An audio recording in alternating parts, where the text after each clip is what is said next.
Present on stage, Shri K.C. Venugopal ji, Shri Chennithala ji, and all my Kerala colleagues over here, and all my colleagues from Wayanad as well. I welcome all of you to this meeting, and I want to say how grateful I am for the immense love that all of you are giving me. എന്റെ ഏറ്റവും സ്നേഹമുള്ള സഹോദരി സഹോദരന്മാരെ, Shri K C Venugopalji, Ramesh ചെന്നിത്തലജി, അതുപോലെ വേദിയിലുള്ള എന്റെ സഹപ്രവർത്തകരെ, വയനാട്ടിലുള്ള എന്റെ സഹപ്രവർത്തകരെ, നിങ്ങളോട് ഞാൻ പറയാൻ ആഗ്രഹിക്കുന്നു, നിങ്ങൾ എനിക്ക് നൽകുന്ന ഇത്രയും വലിയ സ്നേഹത്തിന് ഞാൻ എത്രമാത്രം നിങ്ങളോട് കടപ്പെട്ടിരിക്കുന്നു എന്ന് പറയാൻ ഞാൻ ആഗ്രഹിക്കുന്നു. A few days ago, I came to Wayanad to file my nomination papers to become the UDF candidate from Wayanad. കുറച്ച് ദിവസങ്ങൾക്ക് മുമ്പ് ഞാൻ വയനാട്ടിൽ എന്റെ നാമനിർദ്ദേശ പത്രിക സമർപ്പിക്കാൻ, ഐക്യ ജനാധിപത്യ മുന്നണിയുടെ വയനാട്ടിലെ സ്ഥാനാർത്ഥിയാകാൻ വേണ്ട നാമനിർദ്ദേശ പത്രിക സമർപ്പിക്കാൻ വേണ്ടി ഞാൻ വയനാട്ടിൽ വന്നു. I was arriving in my hotel at around 8 o'clock at night when on this road I saw 3 or 4 people standing, so I stopped and started speaking to them. അന്ന് നോമിനേഷൻ നാമനിർദ്ദേശ പത്രിക കൊടുക്കാൻ വന്നപ്പോൾ തലേ ദിവസം രാത്രിയില് ഞാൻ ഹോട്ടലിലേക്ക് വരുന്ന വഴിയില് രാത്രിയായിരുന്നു. ആ സമയത്തുള്ള റോഡിൽ 3-4 പേരുണ്ടായിരുന്നു. അവർ നിന്നപ്പോൾ ഞാൻ അവിടെ നിർത്തി. അവരെന്തോ സംസാരിക്കായിരുന്നു, ഞാൻ അവിടെ നിർത്തി.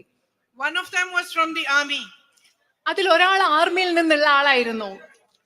And he spoke Hindi also, so he explained to me that he had traveled all around the country with his job in the army. അദ്ദേഹത്തിന് ഹിന്ദി സംസാരിക്കാൻ അറിയാവുന്ന ഒരാളുണ്ടായിരുന്നു. അദ്ദേഹം എന്നോട് പറയായിരുന്നു, ആർമിയിലായിരുന്ന സമയത്ത് അദ്ദേഹം രാജ്യം മുഴുവൻ സഞ്ചരിച്ച കാര്യം എന്നോട് പറയുകയായിരുന്നു. And he said that my mother wants to meet you. അദ്ദേഹം എന്നോട് പറഞ്ഞു, എന്റെ അമ്മയ്ക്ക് എന്നെ കാണണം എന്ന് അദ്ദേഹം എന്നോട് പറഞ്ഞു. But he said she couldn't walk up to here because she has a problem with her leg. പക്ഷെ അദ്ദേഹം പറഞ്ഞു, റോഡിൽ വരെ പ്രിയങ്കജിയെ കാണാൻ വേണ്ടിയിട്ട് റോഡിൽ വരെ വരാൻ അമ്മയ്ക്ക് പറ്റില്ല, കാരണം അമ്മയുടെ കാലിൽ എന്തോ പ്രശ്നമുണ്ടായിരുന്നു, നടക്കാൻ പറ്റില്ല. So I said, take me to your house. And I walked with him towards his house. അപ്പൊ ഞാൻ അദ്ദേഹത്തോട് പറഞ്ഞു, അപ്പൊ ശരി, എന്നാ ഞാൻ നിങ്ങളുടെ വീട്ടിലേക്ക് വരാം, എന്നെ നിങ്ങളുടെ വീട്ടിലേക്ക് കൊണ്ടുപോകും. ഞാൻ അദ്ദേഹത്തിന്റെ കൂടെ അവരുടെ വീട്ടിലേക്ക് നടന്നുപോയി. When I reached his house, it was already dark. And in the veranda of his house, I saw his mother. She was wearing a white long dress. She was waiting. And when she saw me, she had never seen me before. But when she saw me, she hugged me and held me as if I was her child. അത് മാത്രമല്ല, ഞാൻ ആ വീട്ടിലേക്ക് നടന്നു പോയപ്പോ രാത്രിയായിരുന്നു. ആ സമയത്ത് വരാന്തയിൽ ഞാൻ അദ്ദേഹത്തിന്റെ അമ്മയെ കണ്ടു. വെള്ള ഡ്രസ് ഇട്ടിരിക്കുന്ന അമ്മയായിരുന്നു. ആ അമ്മ എന്നെ ആദ്യമായിട്ട് കാണുകയാണ്. മുമ്പ് അമ്മ എന്നെ കണ്ടിട്ടേ ഇല്ല. പക്ഷെ എന്നെ കണ്ടപ്പോ സ്വന്തം മകളെ പോലെ എന്നെ ആലിംഗനം ചെയ്ത് ആ അമ്മ ചേർത്ത് പിടിക്കുകയായിരുന്നു വയനാട്ടിൽ.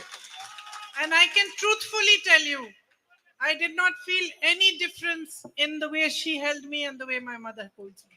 ഞാൻ നിങ്ങളോട് സത്യസന്ധമായിട്ട് പറയട്ടെ, ആ അമ്മ എങ്ങനെ എന്നെ ആലിംഗനം ചെയ്ത് ചേർത്ത് പിടിച്ചപ്പോ എന്റെ അമ്മ എന്നെ ആലിംഗനം ചെയ്യുന്നതും ആ അമ്മ എന്നെ ആലിംഗനം ചെയ്തതും തമ്മിൽ ഒരു വ്യത്യാസവും എനിക്ക് തോന്നിയില്ല എന്ന് ഞാൻ നിങ്ങളോട് പറയുകയാണ്.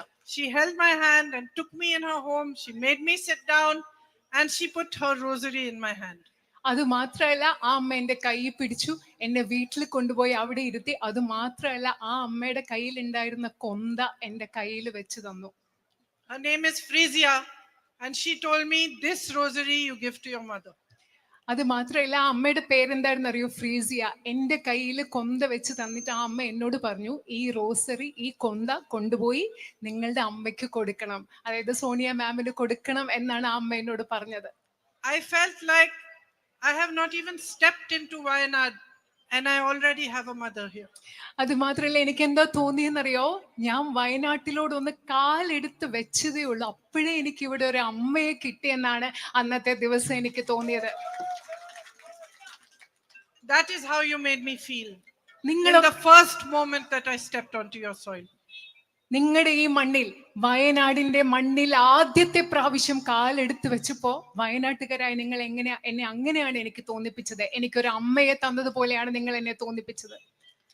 When I was sitting next to Frisia and she handed me the rosary, it reminded me immediately of when I was 19 years old. ഞാൻ ഫ്രേസിയ എന്ന് പറയുന്ന അമ്മയുടെ അടുത്തിരുന്നപ്പോ ആ അമ്മ എന്റെ കയ്യിൽ കൊന്ത തന്നപ്പോഴൊക്കെ ഞാൻ 19 വയസ്സ്, എനിക്ക് 19 വയസ്സുണ്ടായിരുന്ന ആ സമയത്തെ കുറിച്ചാണ് ഞാൻ ആലോചിച്ചത്. My father had just died and maybe 6 or 7 months later, Mother Teresa had come to my house to meet my mother. എൻ്റെ അച്ഛൻ മരിച്ച സമയമായിരുന്നു. ആ സമയം ഒരു 5-6 മാസം കഴിഞ്ഞ ശേഷം ഒരു പ്രാവശ്യം മദർ തെരേസ എൻ്റെ വീട്ടിൽ എൻ്റെ അമ്മയെ കാണാൻ വന്ന സമയമായിരുന്നു. I had fever, so I was lying down in my bed. I didn't go out of the room. ആ സമയത്ത് എനിക്ക് പനി പിടിച്ചിരിക്കുകയായിരുന്നു. അതുകൊണ്ട് ഞാൻ മദർ തെരേസ വന്നപ്പോൾ ഞാൻ കാണാൻ പോയില്ല. ഞാൻ എൻ്റെ റൂമിൽ തന്നെ ബെഡിൽ കിടക്കുകയായിരുന്നു. But she asked to see me, and she came into my room and she sat by my bedside and she put her hand on my head. പക്ഷെ മദർ തെരേസ എനിക്ക് പോയി കാണാൻ പറ്റിയില്ല. പക്ഷെ എന്നെ കാണണമെന്ന് പറഞ്ഞ് ആ റൂമിൽ വന്നു. ഞാൻ കിടക്കായിരുന്നു. അമ്മ എൻ്റെ തലയിൽ ഇങ്ങനെ കൈവച്ചു. And just like Frezia, she took my hand and she put her rosary in my hand. ഇപ്പോ കഴിഞ്ഞ പ്രാവശ്യം വയനാട്ടിൽ വന്നപ്പോൾ ഫ്രേസിയ എന്ന അമ്മ എൻ്റെ കയ്യിൽ ആ കൊന്ത വെച്ച് തന്നതുപോലെ അന്ന് മദർ തെരേസ എൻ്റെ കൈ പിടിച്ച് മദർ തെരേസയുടെ കയ്യിലിരുന്ന കൊന്ത എൻ്റെ കയ്യിൽ വെച്ച് തന്നു. And I think she saw that I was suffering because my father had died and I was troubled. And she probably may have realized that maybe I had fever because I was suffering and I was sad.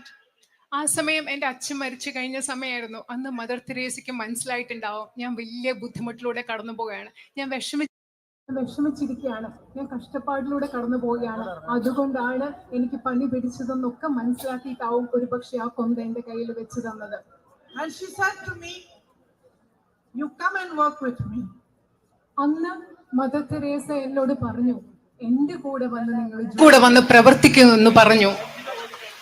So about 5 or 6 years later, after I got married and I had my own home, I went to work with Mother Teresa's sisters in Delhi. വിവാഹം കഴിഞ്ഞ് 5-6 വർഷങ്ങൾക്ക് ശേഷം എൻ്റെ വിവാഹം കഴിഞ്ഞ് എനിക്ക് സ്വന്തം കുടുംബമൊക്കെ ആയ ശേഷം മദർ തെരേസയുടെ സിസ്റ്റേഴ്സ് ഓഫ് ചാരിറ്റിയോടൊപ്പം പ്രവർത്തിക്കാൻ വേണ്ടി ഞാൻ ഡൽഹിയിൽ പോയി. So I started, my job was to teach the little children there some English and some Hindi. എൻ്റെ ആദ്യത്തെ അവിടുത്തെ തൊഴിൽ മദർ തെരേസയുടെ സന്യാസ സമൂഹത്തോട് ചേർന്ന് പ്രവർത്തിക്കുമ്പോൾ അവിടെയുള്ള കൊച്ചു കുട്ടികളെ ഇംഗ്ലീഷ് പഠിപ്പിക്കുക, ഹിന്ദി പഠിക്കുക എന്നൊക്കെയുള്ള ജോലി ചെയ്താണ് ഞാൻ അവിടെ തുടങ്ങിയത്. This is the first time that I'm talking about this in public, but it has a context. ഞാൻ ജീവിതത്തിൽ ആദ്യമായിട്ടാണ് ഒരു പൊതുവേദിയിൽ ഇത്തരം കാര്യങ്ങളെക്കുറിച്ച് ഈ കാര്യങ്ങളൊക്കെ പറയുന്നത്. പക്ഷെ ഇന്ന് നിങ്ങളോട് അത് പറയാൻ ഒരു സാഹചര്യമുണ്ട്. So my job was to teach the children, but on Tuesdays we also cleaned the bathrooms, we washed and mopped the floors. I helped to cook the food sometimes. Sometimes we taught them how to paint. Sometimes we took them for outings. കുട്ടികളെ പഠിപ്പിക്കുകയായിരുന്നു എൻ്റെ ജോലി. പക്ഷെ ചില ദിവസങ്ങളിൽ എനിക്ക് പാചകം ചെയ്യേണ്ടി വരും. ചൊവ്വാഴ്ച ദിവസങ്ങളിൽ പാചകം ചെയ്യണം, അവിടെയൊക്കെ വൃത്തിയാക്കേണ്ടി വരും. കുട്ടികളെ ചിലപ്പോൾ പെയിന്റ് ചെയ്യാൻ പഠിപ്പിക്കേണ്ടി വരും, ചിലപ്പോൾ ഈ കുട്ടികളെ കൊണ്ട് പുറത്തു പോകേണ്ടി വരും. ഇതൊക്കെയാണ് അവിടെ ചെയ്തിരുന്നത്. And by working with them, I began to understand their suffering and their pain and what service means. അവരോടൊപ്പം പ്രവർത്തിക്കുമ്പോൾ, മദർ തെരേസയുടെ സന്യാസ സമൂഹത്തോടൊപ്പം പ്രവർത്തിക്കുമ്പോൾ എനിക്ക് മനസ്സിലായി കഷ്ടപ്പാട് എന്താണ്, ദുഃഖം എന്താണ് എന്ന് മനസ്സിലായി. അതുപോലെ സേവനം എന്താണ് എന്ന് എനിക്ക് ആ സമയത്ത് മനസ്സിലായി. And how a community can support those who have less, those who are suffering, those who are in trouble. അതുപോലെ അന്ന് എനിക്ക് മനസ്സിലായി എങ്ങനെയാണ് ഒരു സമൂഹത്തിന് ഒരുമിച്ച് ചേർന്ന് നിന്നുകൊണ്ട് കഷ്ടപ്പെടുന്നവരെ, നമ്മളെക്കാൾ കുറച്ചുള്ളവരെ, ബുദ്ധിമുട്ടുള്ളവരെ എങ്ങനെയാണ് സഹായിക്കാൻ പറ്റുക എന്ന് എനിക്ക് മനസ്സിലായി. When I came here with my brother after the terrible landslide, കഴിഞ്ഞ പ്രാവശ്യം ചൂരൽ മലയിലെ ഏറ്റവും വലിയ അവിടുത്തെ ഉണ്ടായ ബുദ്ധിമുട്ടിന് ശേഷം, അവിടുത്തെ മണ്ണിടിച്ചിലിന് ശേഷം ഇവിടെ വന്നപ്പോ, എന്റെ സഹോദരന്റെ കൂടി വന്നപ്പോ അതെനിക്ക് മനസ്സിലായി. I immediately recognized the way the community came together to help people. ഇവിടെ വന്നപ്പോൾ എനിക്ക് പെട്ടെന്ന് മനസ്സിലായി എങ്ങനെയാണ് വയനാട്ടിലെ ഒരു സമൂഹം മുഴുവൻ ബുദ്ധിമുട്ട് അനുഭവിക്കുന്ന ജനങ്ങളെ സഹായിക്കാൻ വേണ്ടി ഒരുമിച്ച് വന്നതെന്ന്. I saw that each one of you, no matter what religion you were from, no matter what your profession was, each one of you did whatever you could to help the other. നിങ്ങൾ ഓരോരുത്തരും നിങ്ങളുടെ മതം എന്തായിക്കൊള്ളട്ടെ, നിങ്ങളുടെ തൊഴിൽ എന്തായിക്കൊള്ളട്ടെ, ആ സാഹചര്യത്തിൽ ബുദ്ധിമുട്ട് വന്നവരെ കഷ്ടപ്പെടാൻ നിങ്ങൾ ആവുന്നത് നിങ്ങൾ ഓരോരുത്തരും ചെയ്തതാണ് എനിക്ക് കാണാൻ സാധിച്ചത്. Many times in situations like this where there are disasters, you also see human greed. You see people trying to be greedy or taking more away from those who are suffering. I never saw that over here. നിങ്ങൾക്കറിയാം, ഇതുപോലെയുള്ള പ്രകൃതിക്ഷോഭങ്ങൾ ഉണ്ടാകുമ്പോൾ പലയിടത്തും മനുഷ്യരുടെ അത്യാഗ്രഹം നമ്മൾ കാണാറുണ്ട്. മനുഷ്യർ പലതും മറ്റുള്ളവർക്ക് ആവശ്യമുള്ള കാര്യങ്ങൾ എടുത്തു പോകുന്നത് കാണാനുണ്ട്. പക്ഷേ ഞാനത് ഒരിക്കലും മനുഷ്യൻ അത്യാഗ്രഹത്തോടെ പെരുമാറുന്നത് ഞാൻ വയനാട്ടിൽ കണ്ടില്ല. Even the youngest of children who had lost their entire families had a lot of dignity. They talked to us, they spoke to us with dignity, with a certain inner pride, which made me proud of them. നിങ്ങൾക്കറിയാം, അത് മാത്രമല്ല, ഏറ്റവും ചെറിയ കുട്ടികൾ പോലും, ജീവിതത്തിൽ എല്ലാവരെയും നഷ്ടപ്പെട്ട ചെറിയ കുട്ടികൾ പോലും ഞങ്ങളോട് സംസാരിച്ചത് അന്തസ്സോടുകൂടിയാണ്. അവരുടെ ഉള്ളിൽ ആത്മാഭിമാനത്തോടു കൂടിയാണ് ഞങ്ങളോട് അവർ സംസാരിച്ചത്. അത് കണ്ടപ്പോ എനിക്ക് അവരെ കുറിച്ച് വളരെയധികം അഭിമാനം തോന്നി. You are a courageous people. It's in your history. You fought against the British. You rose up when people were afraid to rise. നിങ്ങള് വയനാട്ടിലെ ജനങ്ങൾ എന്ന് പറയുന്നത് ധൈര്യമുള്ള ജനങ്ങളാണ്. അത് നിങ്ങളുടെ ചരിത്രത്തിലുണ്ട്. നിങ്ങൾ ബ്രിട്ടീഷുകാർക്കെതിരെ എല്ലാവരും പൊടപെടാൻ ഭയന്നപ്പോ നിങ്ങൾ ധൈര്യത്തോടെ പോരാടിയവരാണ് ഇവിടുത്തെ ജനങ്ങൾ. You have a beautiful, I would say, this whole, all your hills, your forests are so beautiful. I was flying over them today and I could see the river was looking like a silver string running through it. It was so beautiful. You have a beautiful land. നിങ്ങളുടെ വയനാട് എന്ന് പറയുന്നത് എന്ത് മനോഹരമായ ഒരു ഭൂമിയാണ്. നിങ്ങളുടെ മലകളും ഇവിടുത്തെ മരങ്ങളും ഒക്കെ. ഞാൻ ഇന്ന് വയനാട്ടിന് മുകളിലൂടെ പറഞ്ഞപ്പോ നദികള് ചെറിയ വെള്ളി രേഖകൾ പോലെ നദികൾ കാണുന്നു. വളരെ മനോഹരമായ ഒരു ഭൂമിയാണ് നിങ്ങൾക്ക് ഇവിടെ വയനാട്ടിലുള്ളത്. A rich history, the Arakal caves, and a history of harmony amongst people, where everyone from every religion lives in harmony and peace together. നിങ്ങൾക്ക് വളരെ സമ്പന്നമായ ഒരു ചരിത്രമുണ്ട്. ഇടയ്ക്കൽ ഗുഹകളൊക്കെ ചേർന്നിട്ടുള്ള സമ്പന്നമായ ഒരു ചരിത്രം. അത് മാത്രമല്ല, എല്ലാ മതങ്ങളിൽപ്പെട്ട ആളുകളും സൗഹാർദ്ദത്തോടുകൂടി ജീവിക്കുന്ന ഒത്തൊരുമയുടെ ഒരു പാരമ്പര്യവും ചരിത്രവും കൂടി വയനാട്ടിനുണ്ട്. You are an agricultural community that feeds the whole nation. നിങ്ങൾ ഒരു കർഷക സമൂഹമാണ്. സമൂഹത്തിന് മുഴുവൻ, രാജ്യത്തിന് മുഴുവൻ അന്നം നൽകുന്ന കർഷക സമൂഹം. Your values are strong. You believe in equality, social justice. It is apparent everywhere. You are followers of Narayan Guruji. നിങ്ങളുടെ മൂല്യങ്ങൾ വളരെ ശക്തമാണ്. നിങ്ങൾ തുല്യതയിൽ വിശ്വസിക്കുന്നു, സാമൂഹിക നീതിയിൽ വിശ്വസിക്കുന്നു. കേരളത്തിലെ ജനങ്ങൾ ശ്രീനാരായണ ഗുരുവിന്റെ പിൻഗാമികളാണ്. അദ്ദേഹത്തിന്റെ ആശയങ്ങൾ ഉൾക്കൊള്ളുന്നവരാണ്. And you honor the teachings of all the religions of people who live here. അത് മാത്രമല്ല, ഈ നാട്ടിൽ ജീവിച്ചിരുന്ന മഹാന്മാരായ വ്യക്തികളുടെ എല്ലാ മതങ്ങളിലും ഉള്ളവരുടെ അവർ പഠിപ്പിച്ചത് എന്താണോ, ആശയങ്ങൾ എന്താണോ, അതിനെ നിങ്ങൾ ഓരോരുത്തരും ആദരിക്കുന്നു. How can I not be the proudest person in India today to have this opportunity to represent you? ഇന്ന് ഞാൻ എങ്ങനെയാണ് ഇന്ത്യയിലെ ഏറ്റവും അഭിമാനമുള്ള വ്യക്തിയായി മാറുന്നത്? വയനാടിനെ പ്രതിനിധീകരിക്കുക, വയനാട്ടിലെ ജനപ്രതിനിധിയാകുന്ന എന്നതിലൂടെ ഇന്ത്യയിലെ ഏറ്റവും അഭിമാനമുള്ള വ്യക്തിയായി എനിക്ക് മാറാതിരിക്കാൻ കഴിയുന്നത് എങ്ങനെയാണെന്ന്. If you elect me, it will be the greatest honor for me. നിങ്ങൾ എന്നെ നിങ്ങളുടെ ജനപ്രതിനിധിയായി തെരഞ്ഞെടുക്കുകയാണെങ്കിൽ എനിക്ക് കിട്ടുന്ന ഏറ്റവും വലിയ ആദരമായി ഞാൻ അതിനെ കണക്കാക്കും. You know the times we are living in, when there is a BJP government at the center. നിങ്ങൾക്കറിയാം, കേന്ദ്രത്തിൽ ഒരു BJP ഗവൺമെന്റ് അധികാരത്തിലിരിക്കുന്ന ഒരു കാലഘട്ടം, നമ്മൾ ജീവിക്കുന്ന കാലഘട്ടം എങ്ങനെയാണെന്ന് നിങ്ങൾക്കറിയാം. Where fear and mistrust and anger is spread amongst different communities. നമ്മുടെ രാജ്യത്തെ വിവിധ സമുദായങ്ങൾക്കിടയിൽ ഭയം, അതുപോലെ തന്നെ ദുരിതം, ദേഷ്യം, ഇതെല്ലാം പടർന്നു പിടിച്ചുകൊണ്ടിരിക്കുന്ന ഒരു കാലഘട്ടത്തിലാണ് നമ്മൾ ഇന്ന് ജീവിക്കുന്നത്. You have seen the attacks that take place on minorities. You have seen what's happened in Manipur. You have seen again and again the spread of anger, the spread of hatred by this government, concerted in a planned fashion. നിങ്ങൾ കാണുന്നുണ്ട് ഈ രാജ്യത്തെ ന്യൂനപക്ഷങ്ങൾക്കെതിരെ എന്തുമാത്രം അക്രമമാണ് നടന്നുകൊണ്ടിരിക്കുന്നത്. നിങ്ങൾക്കറിയാം എന്തുമാത്രമാണ് മണിപ്പൂരിൽ നടന്നുകൊണ്ടിരിക്കുന്നത്. എന്താണെന്നറിയാം, രാജ്യത്ത് മുഴുവൻ വെറുപ്പും വിദ്വേഷവും ഭയവും എങ്ങനെയാണ് ആസൂത്രിതമായി ഈ ഗവൺമെന്റ് നടപ്പിലാക്കിക്കൊണ്ടിരിക്കുന്നത്, പടർത്തിക്കൊണ്ടിരിക്കുന്നതെന്ന് നിങ്ങൾക്ക് കൃത്യമായി അറിയാം. The values of our constitution are constantly being subverted. നമ്മുടെ രാജ്യത്തെ ഭരണഘടനയുടെ മൂല്യങ്ങളെ നിരന്തരം അട്ടിമറിച്ചുകൊണ്ടിരിക്കുന്ന ഒരു കാലഘട്ടത്തിലാണ് നമ്മൾ ഇന്ന് ജീവിക്കുന്നത്. And policy after policy is made to favor the Prime Minister's friends rather than for the good of the public.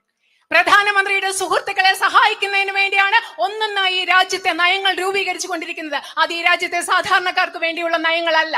There is no compassion for our farmers who toil in the heat and the dust day in and day out. There is no compassion for them. രാത്രിയും പകലിലും ഈ ചൂടിലും മണ്ണിലും പൊടിയിലും എല്ലാം കഷ്ടപ്പെടുന്ന നമ്മുടെ കർഷകരായ സഹോദരരോട് യാതൊരു അനുകമ്പയും അനുതാപവും ഈ ഗവൺമെന്റിനില്ല. There is no understanding of the traditions and no respect for the tribal peoples. Their lands are taken away and given away to big businessmen. നമ്മുടെ നാട്ടിലെ ആദിവാസികളുടെ പാരമ്പര്യത്തോട് ബഹുമാനമില്ല. അവരുടെ പാരമ്പര്യം എന്താണെന്ന് മനസ്സിലാക്കുന്നില്ല. അവരുടെ ഭൂമി എടുത്ത് ഈ രാജ്യത്തെ വൻകിട സമ്പന്നരായ വ്യവസായികൾക്ക് നൽകുകയാണ് ഈ ഗവൺമെന്റ് ചെയ്യുന്നത്. Here in Wayanad, you have a strong agricultural community. You grow coffee, rice, pepper, ginger, areca. നിങ്ങൾ ഇവിടെ വയനാട്ടിൽ വളരെ ശക്തമായ ഒരു കർഷക സമൂഹമുണ്ട്. നിങ്ങൾ കാപ്പി കൃഷി നടത്തുന്നു, നിങ്ങൾ ഇഞ്ചി കൃഷി നടത്തുന്നു, നിങ്ങൾ അതുപോലെ തന്നെ നിങ്ങൾ അടയ്ക്ക കൃഷി നടത്തുന്നു, നിങ്ങൾ നെൽകൃഷി നടത്തുന്നു. ഇതൊക്കെ ഇവിടെ നടക്കുന്നുണ്ട്. ഇഞ്ചി കൃഷി നടത്തുന്നുണ്ട്. Again and again, the promises to give you MSP for your crops ring hollow. അത് മാത്രമല്ല, നിങ്ങൾക്ക് വീണ്ടും വീണ്ടും നിങ്ങളുടെ കാർഷിക വിലകൾക്ക് മിനിമം താങ്ങുവില നൽകാം എന്ന് പറയുന്ന വാഗ്ദാനം പൊള്ളയായ വാഗ്ദാനമാണ് വീണ്ടും വീണ്ടും നിങ്ങൾക്ക് നൽകിക്കൊണ്ടിരിക്കുന്നത്. Your tourism industry is strong, but so much more can be done to strengthen it further. നിങ്ങളുടെ വിനോദസഞ്ചാര വ്യവസായം എന്ന് പറയുന്നത് വളരെ ശക്തമാണ്. പക്ഷെ അതിനെ കൂടുതൽ ശക്തിപ്പെടുത്തുന്നതിന് ധാരാളം കാര്യങ്ങൾ ഇനിയും ചെയ്യേണ്ടതുണ്ട്. I see so many small shops, small businesses. All of you have suffered because of the government's policies. While you have to answer to them for GST and all sorts of taxes, and prices are rising, and my sisters find it difficult to move forward. Big businessmen flourish and they get all the benefits from the central government. നിങ്ങൾ ഇവിടെ ഇപ്പൊ ഞാൻ കാണുന്നുണ്ട്, സാധാരണ കൊച്ചു കൊച്ചു കടകളുണ്ട്, ചെറിയ ചെറിയ കച്ചവടക്കാരുണ്ട്. ചരക്ക് സേവന നികുതി പോലെയുള്ള നയങ്ങൾ കൊണ്ട് നിങ്ങൾക്ക് ധാരാളം ബുദ്ധിമുട്ടുണ്ട്. ഇവിടെയുള്ള എന്റെ സഹോദരിമാർ ജീവിതം മുൻപോട്ട് കൊണ്ടുപോകാൻ ബുദ്ധിമുട്ടുകയാണ്. അതേസമയം ഗവൺമെന്റിന്റെ നയങ്ങൾ എപ്പോഴും സഹായിക്കുന്നത് വലിയ ബിസിനസ്സുകാരെയും അവർ വളർന്നുകൊണ്ടിരിക്കുന്ന ഒരു സാഹചര്യത്തിലാണ് നമ്മൾ ഇന്ന് ജീവിക്കുന്നത്. Unemployment is at an all-time high in the country. നമ്മുടെ രാജ്യത്ത് തൊഴിലില്ലായ്മ ഏറ്റവും കൂടുതൽ വലിയ നിരക്കിലാണ് ഇന്നുള്ളത്. Parents work hard to educate their children, but they see no future for them. നമ്മുടെ മാതാപിതാക്കൾ സ്വന്തം കുഞ്ഞുങ്ങളെ പഠിപ്പിക്കാൻ വേണ്ടി വളരെയധികം കഷ്ടപ്പെടുകയാണ്. പക്ഷെ തങ്ങളുടെ കുഞ്ഞുങ്ങൾക്ക് ഒരു ഭാവി കാണാൻ അവർക്ക് സാധിക്കുന്നില്ല. You have a hub of sports here, and I know you love soccer, but your facilities are not good enough. They need to be improved.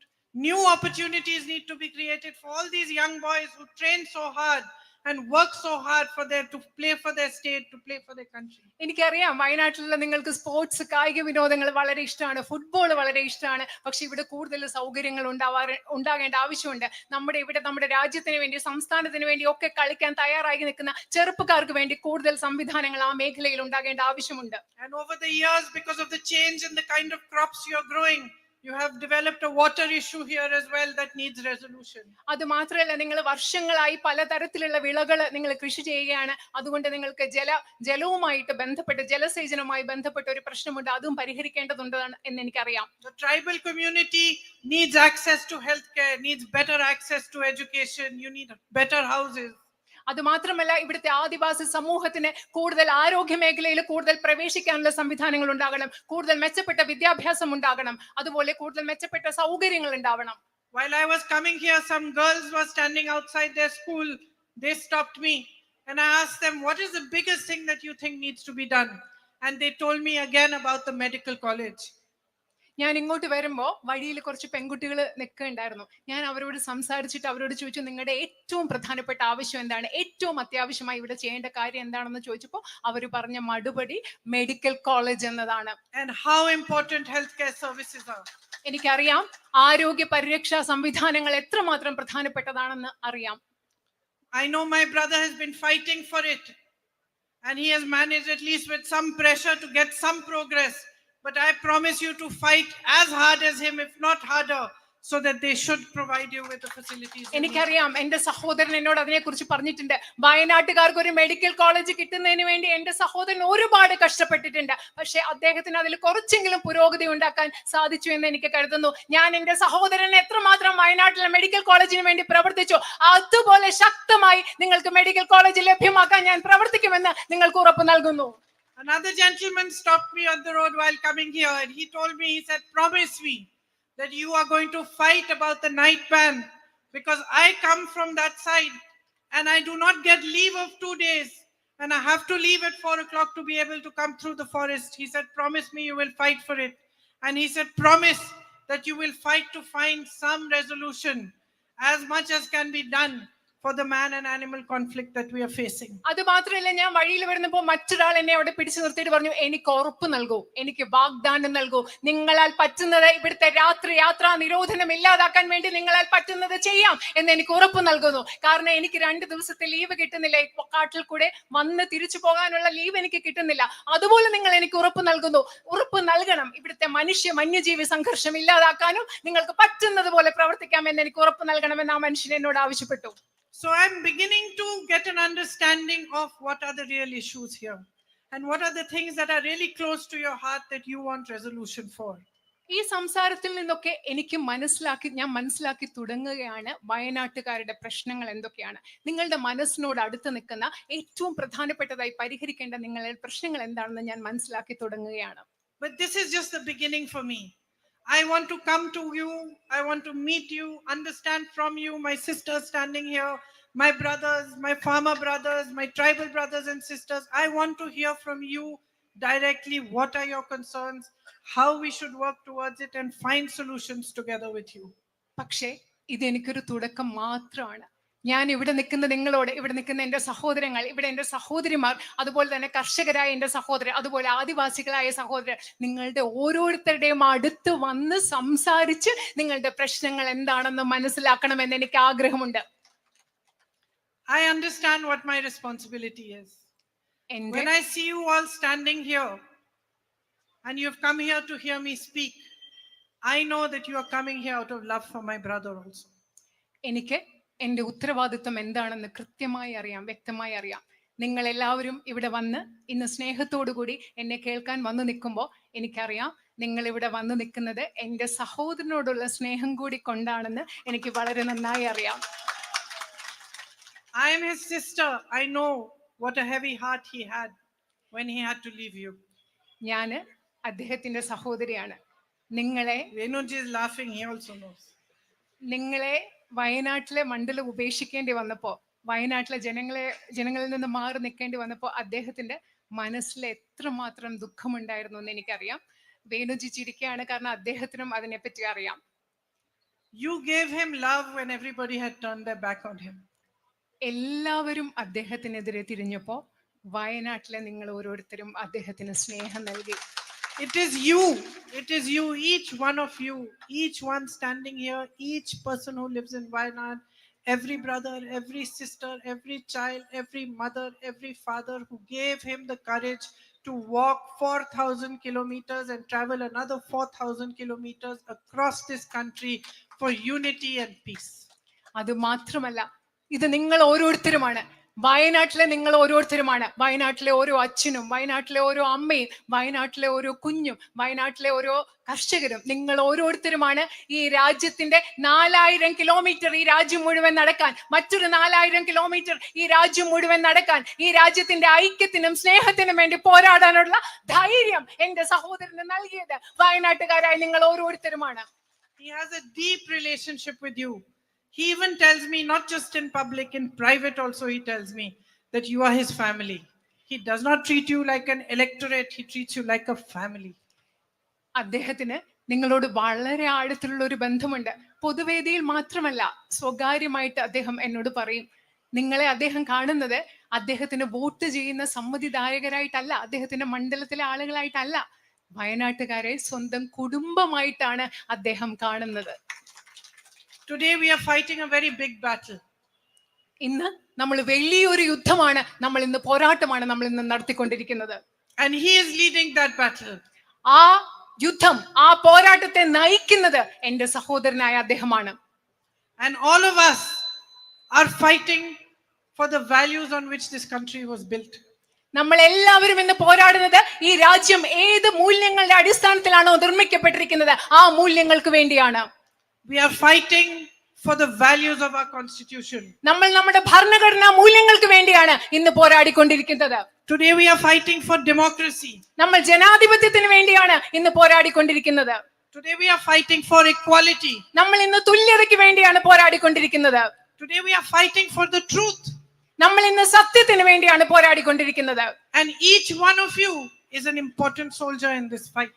ഈ പോരാട്ടത്തിൽ ഇവിടെ നിൽക്കുന്ന നിങ്ങൾ ഓരോരുത്തരും ഇതിലെ ഓരോ പോരാട്ടത്തിലെ ഒരു പ്രധാനപ്പെട്ട ഭടനാണ് എന്ന് പറയാൻ ഞാൻ ആഗ്രഹിക്കുന്നു. So please understand that along with me you also have a responsibility towards your country. നിങ്ങൾ പ്രധാനപ്പെട്ടതായി ഒന്ന് മനസ്സിലാക്കുക, എന്നോടൊപ്പം നിങ്ങൾക്ക് ഓരോരുത്തർക്കും ഈ രാജ്യത്തോട് ഒരു വലിയ ഉത്തരവാദിത്വം ഉണ്ടെന്ന് നിങ്ങൾ മനസ്സിലാക്കുക.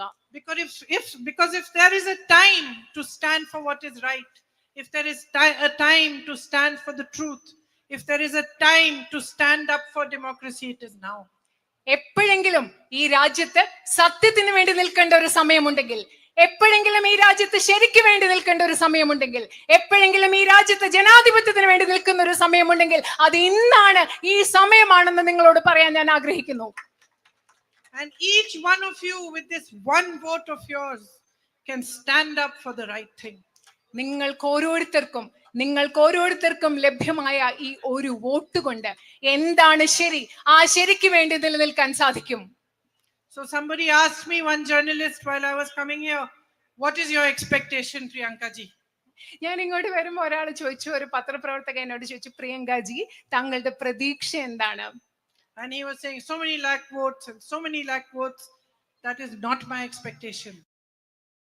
അദ്ദേഹം പറയായിരുന്നു, ഇത്ര ലക്ഷം വോട്ടുകൾ. ഞാൻ പറയാ, എന്റെ പ്രതീക്ഷ അതൊന്നുമല്ല. My expectation is simply that you look within your hearts. എന്റെ പ്രതീക്ഷ എന്ന് പറയുന്നത്, എന്റെ ഒരേ ഒരു പ്രതീക്ഷ എന്ന് പറയുന്നത്, നിങ്ങൾ നിങ്ങളുടെ ഹൃദയങ്ങളിലേക്ക് തിരിഞ്ഞു നോക്കണം എന്നതാണ് എന്റെ ഒരേ ഒരു പ്രതീക്ഷ. And you recognize what is happening around you today, and you recognize that this is the time where your vote has to go for democracy, for peace, for equality, for India. അത് മാത്രമല്ല, നിങ്ങൾ നിങ്ങളുടെ ചുറ്റും നടക്കുന്ന കാര്യങ്ങൾ എന്താണെന്ന് തിരിച്ചറിയണം. നിങ്ങൾ മനസ്സിലാക്കണം, ഈ സമയം എന്ന് പറയുന്നത് നിങ്ങളുടെ വോട്ട് ജനാധിപത്യത്തിന് വേണ്ടി പോകേണ്ടതാണ്, തുല്യതയ്ക്ക് വേണ്ടി പോകേണ്ടതാണ്, നിങ്ങളുടെ രാജ്യത്തിന് വേണ്ടി, നിങ്ങളുടെ ഇന്ത്യക്ക് വേണ്ടി ചെയ്യേണ്ടതാണ് നിങ്ങളുടെ വോട്ട് എന്ന് നിങ്ങൾ തിരിച്ചറിയേണ്ട സമയമാണിത്. As far as I am concerned, if you choose to elect me as your member of parliament, I can promise you this: I will work as hard for you as I possibly can. ഞാൻ നിങ്ങളോട് ഒരു കാര്യം പറയട്ടെ, നിങ്ങൾ എന്നെ നിങ്ങളുടെ പ്രതിനിധിയായി തെരഞ്ഞെടുക്കുകയാണെങ്കിൽ ഈ കാര്യം എനിക്ക് ഉറപ്പ് നൽകാൻ സാധിക്കും. എനിക്ക് പറ്റുന്ന അത്രയും, എനിക്ക് സാധ്യമായ അത്രയും നിങ്ങൾക്ക് വേണ്ടി കഷ്ടപ്പെടാൻ, കഠിനാധ്വാനം ചെയ്യാൻ ഞാൻ തയ്യാറാണെന്ന് ഞാൻ നിങ്ങൾക്ക് ഉറപ്പ് നൽകുന്നു. I will stand side by side with you and I will fight for your issues. I will raise your voice in parliament. I will do everything in my power to help you resolve what your issues are. നിങ്ങളുടെ ഒപ്പം നിന്നുകൊണ്ട് നിങ്ങളുടെ പ്രശ്നങ്ങൾ ഈ പാർലമെന്റിൽ ഉയർത്തുവാൻ, നിങ്ങളുടെ ശബ്ദമാകുവാൻ എനിക്ക് സാധ്യമായതെല്ലാം ചെയ്യും എന്ന് ഞാൻ നിങ്ങൾക്ക് ഉറപ്പ് നൽകുന്നു. I will fight for the young people of Wayanad, especially for my young girls, for my sisters, for a strong and independent future for all of you. ഞാൻ വയനാട്ടിലെ യുവജനതയ്ക്ക് വേണ്ടി ഞാൻ പോരാടും. അത് മാത്രമല്ല, വയനാട്ടിലെ എന്റെ ചെറുപ്പക്കാരികളായ സഹോദരിമാർക്ക് വേണ്ടി, എന്റെ സഹോദരിമാർക്ക് വേണ്ടി, അവർക്ക് സ്വതന്ത്രമായ ഒരു ഭാവി ഉറപ്പാക്കുന്നതിന് വേണ്ടി ഞാൻ പോരാടുമെന്ന് നിങ്ങൾക്ക് ഉറപ്പ് നൽകുന്നു. If you give me your trust, I will not let you down. നിങ്ങളുടെ വിശ്വാസം എനിക്ക് നൽകുകയാണെങ്കിൽ നിങ്ങൾക്ക് മുൻപിൽ നിങ്ങളെ ഞാൻ ഒരിക്കലും പരാജയപ്പെടുത്തുകയില്ല എന്ന് ഞാൻ ഉറപ്പ് നൽകുന്നു. So I hope to see you again soon. And I hope that if you do elect me as your MP, you will be happy with me and you will see that I will not let you down. അത് മാത്രമല്ല, ഞാൻ നിങ്ങളെ വളരെ വേഗം അടുത്ത് തന്നെ കാണാമെന്ന് വിചാരിക്കുന്നു. നിങ്ങളുടെ MP ആയി പാർലമെന്റ് ജനപ്രതിനിധിയായി നിങ്ങൾ എന്നെ തെരഞ്ഞെടുക്കും. നിങ്ങൾ എന്നോട് തെരഞ്ഞെടുക്കുന്നതിൽ നിങ്ങൾ സന്തുഷ്ടരായിരിക്കുമെന്ന് വിശ്വസിക്കുന്നു. നിങ്ങൾ എന്നെ വിശ്വസിക്കുമെന്നും ഒരിക്കലും ഞാൻ കാരണം നിങ്ങൾക്ക് ബുദ്ധിമുട്ടുണ്ടാവില്ല എന്ന് ഞാൻ വിശ്വസിക്കുന്നു. I am most grateful for the love you have given me. Even in this 1.5 hours since I have landed here and I have reached your meeting, I have got nothing but love for you. And no matter what, that love will always be reciprocated in my heart and I will always be here for you. Thank you. നിങ്ങൾ എനിക്ക് നൽകിയ സ്നേഹത്തിന് ഞാൻ വളരെയധികം വീണ്ടും പറയാണ്, വളരെയധികം കടപ്പെട്ടിരിക്കുകയാണ്. ഇവിടെ വന്നിട്ട് ഇങ്ങോട്ട് വന്ന 1.5 മണിക്കൂർ എനിക്ക് നിങ്ങൾ സ്നേഹം മാത്രമേ തന്നിട്ടുള്ളൂ. എല്ലാ കാലത്തും എൻ്റെ ഹൃദയത്തിൽ ആ സ്നേഹം ഉണ്ടാകും. എന്ത് സംഭവിച്ചാലും ഞാൻ ആ സ്നേഹം നിങ്ങൾക്ക് തിരിച്ചു തരും. നിങ്ങളുടെ കൂടെ ഞാൻ ഉണ്ടായിരിക്കും എന്ന് ഉറപ്പ് നൽകുന്നു. നന്ദി. Thank you.